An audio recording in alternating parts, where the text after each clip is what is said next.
They've gone a final in Denver. Nuggets grab a 2-0 series lead on the Minnesota Timberwolves, 122-113.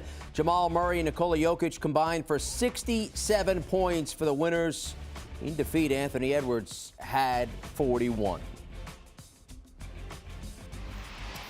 All right, let's get some insight from Bill Reiter here. And Bill, this game, one-sided first half. Minnesota makes a comeback, and then Denver runs away from things. We know game in, game out, Jokic is going to give you the numbers, 27, 9, and 9 on this night. But Murray's 40 points, 6 threes, look like Murray from 2.5 years ago. What does this mean? Performances like that for him, for this team? You said it. It really reinforced the view that's out there of the Denver Nuggets. There are doubters in the NBA who don't think they're going to make deep runs, and there are teams that think, or organizations that think they will. But there's certainly a common thread that Jamal Murray is just underappreciated for his level of excellence. He's never been an All-NBA player. He's never been an All-Star. So there's a false sense that Nikola Jokic doesn't have help. Well, this game proves that's just not true. Michael Porter Jr. is a nice shooter. There's some other pieces. Jamal Murray has the potential, Jim, to be an actual superstar. And we saw in this game, not just buckets, but big buckets. A lot of those threes he hit were when the Timberwolves were making that push and trying to continue to make it a game in the second half.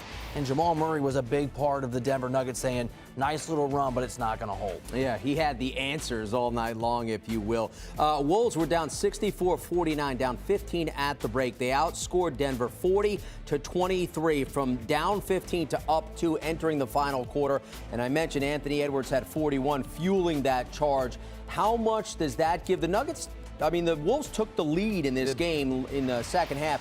How much does that give them kind of impetus that, hey, we can do things when this series gets back to Minnesota? They're going to tell themselves that, and they're going to try to hold on to that. I still think what we discussed before the game ended earlier in the day is true. I just don't think that they have enough firepower to compete against this Nuggets team over the course of a 7-game series. But you're right.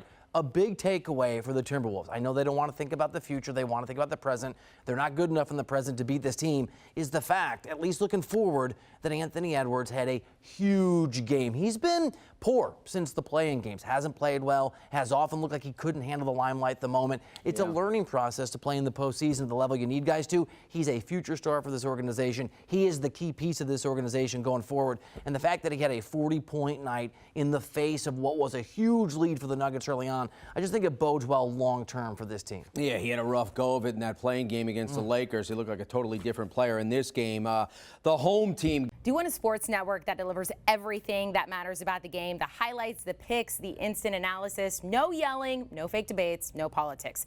Hit the subscribe button and never miss a moment.